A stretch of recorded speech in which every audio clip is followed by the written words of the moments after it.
네, 지금 더불어민주당에서 정당 해산을 하겠다고 하고 있습니다. 그리고 지금 내란 특검을 가동해서 어떻게든 무리한 수사를 해서라도 결국 정당 해산으로 가고, 그런 정당 해산으로 그리고 특검으로 내년 지방선거와 그 다음 총선까지 치르려는 정치적인 의도가 보입니다. 이 정당 해산에 대해서 어떻게 막을 건지에 대한 방안을 좀 말씀을 좀 해주십시오. 우선에 이 정당 해산 자체가 어떻게 되어 있는지를 국민들한테 먼저 알리겠습니다. 알려서 국민들이 아직까지 모르는 분도 많이 계실 겁니다.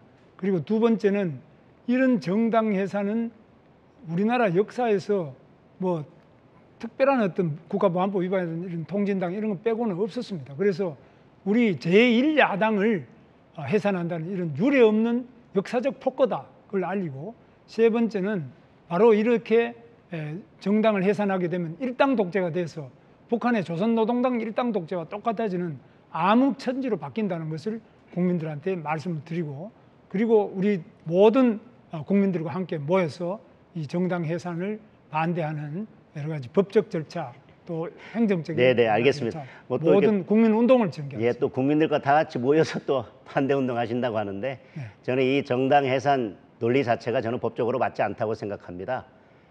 통진당 사건에서 보면 정당 해산을 하려면 어떤 행위가 그 정당의 책임으로 돌릴 만한 그런 사정이 있어야 된다는 것인데, 그래서 특검에서 그 당시 원내 지도부가 표결을 방해한 게 아니냐라고 하는 것을 계속 연결시키려 하고 있지만, 저는 그 당시에 본회의장이 있었고 의원들 단톡방에서 그 당시의 상황을 모두 지켜보았기 때문에 절대 그런 표결 방해는 없기 때문에 이런 계엄이나 이런 것들이 저희 국민의힘의 책임으로 연결될 일은 전혀 없다고 생각합니다. 따라서 지난번에도 한번 질문 드렸지만, 이 정당 해산은 지금 헌법재판소법상 정부, 즉 결국은 대통령이 하게 되어 있는데, 정당 해산을 하게 된다면 결국은 정당 해산이 이루어지지 않아서 대통령께 역풍이 올 것 같아서 민주당이 국회에서도 정당 해산 심판을 청구할 수 있는 것으로 지금 법안을 발의 중에 있습니다. 다시 말하면 정부가 하면, 대통령이 하면 역풍이 불 것 같으니까, 안 될 것 같으니까 민주당도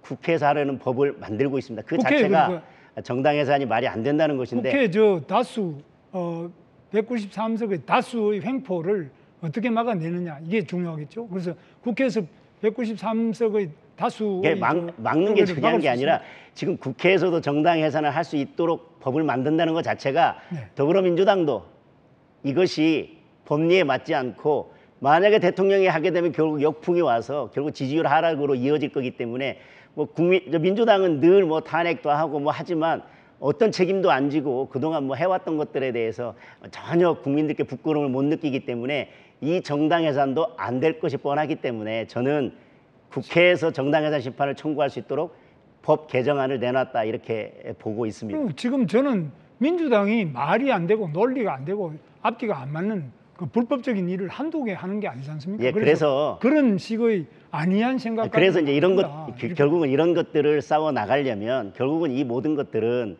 원내 사안입니다. 따라서 원내에서 지금 법에 대해서 필리버스터를 하고 있거나, 아니면 법에 대해서 대응되는 법안을 만들거나, 아니면 상임위나 법사위에서 이런 법에 대해서 검토를 하면서 잘못된 것들을 국민들에게 알리거나, 즉 결국 이런 투쟁들의 기본은 원내에서 싸움이 있어야 되고, 그 원내 싸움을 바탕으로 외부에서 다른 국민들과 연대해서 싸우는 것이 저는 가장 효율적이라고 생각합니다. 그렇죠. 따라서 이런 위기 상황, 특히 입법에 의한 여당의 폭거가 있을 때는 원내의 당 대표가 나와서 원내에서 구신점을 가지고 싸우면서 외부 세력과 연대하는 게 필요하다고 생각하는데, 지금까지 원내 대표가 아니었습니까? 원내에서 다 당 대표가 나왔지 않습니까? 원내에서 당대표 아니었던 분들이 있고, 이 직전에 한동훈 대표만 하더라도 그 전에 이야기죠. 황교안 대표도 마찬가지고, 그 전에 원내에 당대표가 있었지만 이런 원내에서의 구심점이 없어서 그런 싸움이나 공통점은요, 이런 것들이 제대로 되지 않았고. 장동희 후보님, 그 공통점은 황교안 대표나 한동훈 대표는 국회의원을 해본 적이 없습니다. 저는 국회의원 3번이나 했습니다. 장동희 후보보다 국회의원 더 오래 했어요. 그런데 지금 싸우거나 이렇게 싸우겠다 저렇게 싸우겠다 말씀하시는 것이 국회 선진화법 이전에 예전의 방식으로 예전의 방식이고 싸우겠다고 말씀을 하시는데 아니 국회에서 저는 제가 왜 아니 선진화법을 국회의원을 봅니까? 하셨다는 게 중요한 게 아니라 결국은 아니, 그러니까- 원내의 당 대표가 아니라면 아니, 제가 원내에서 왜 옛날 어떻게 소통을 국회에서- 하고 아니 제가 질문하고 있습니다. 아니, 국회에서 제대로 원내에서 싸워야지. 어떻게 소통을 하고 예. 원내에서 어떻게 구심점을 만들어 갈 것인가. 물론 원외의 당대표 후보들께서 내가 당대표가 되면 충분히 소통하고 원내 구심점을 만들어 간다고 말씀을 하셨지만 제가- 예. 여지껏 원외 당대표는 결국은 그런 것들이 잘 되지 않고 원내 구심점이 없어서 제가 이제 한 제대로 말씀 싸우지 드리자면, 못한다고 하는 경험만 예. 쌓았고 결국 제가 그런 질문- 것들을 증명하는 과정이었습니다. 저 예. 질문 제가 국회의원을 오래 했습니까? 우리 장동혁 후보가 오래 했습니까? 아니 국회의원 오래 하고 안 하고의 저는 문제가 국회의원 아니라 10년 이상 했어요. 아니요. 그런데 아니, 후보님. 아니. 국회를 저를 보고 아니 국회의원 지금 몇 년 하지도 않은 분이 이제 3년 아니요. 하지 않습니까? 후보님 자꾸 3년밖에 안 되는 분이 저보고 10년 한 아니요, 사람 야, 보고 국회 경험이 없다고 아니 그게 말이 됩니까? 국회 경험이 없다는 게 아니라 네. 국회 경험이 없다고 말씀드리는 게 아니지 않습니까?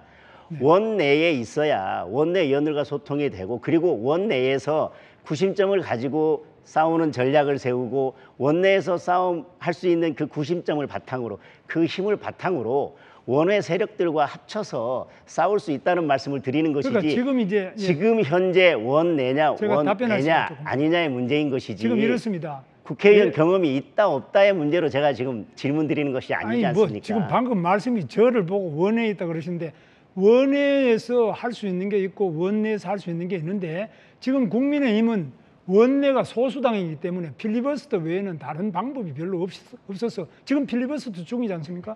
그럼 필리버스터 한다고 해서 그러니까 노란봉법이 이제 그 통과가 안 되겠습니까? 말씀은 그래서 결국은 저는 원내 이 싸움은 좀 잘 안 제30점 된다고 하는 주셔야죠. 것을 스스로 저한테 인정하고 계신 30점 거잖아요. 주셔야죠. 그래서 지금 필리버스터 하고 있지만 이게 소수기 때문에 많은 어려움이 있어서 예. 원내 투쟁만으로는 시간 어렵다. 다 됐습니다. 시간 다 됐습니다. 예.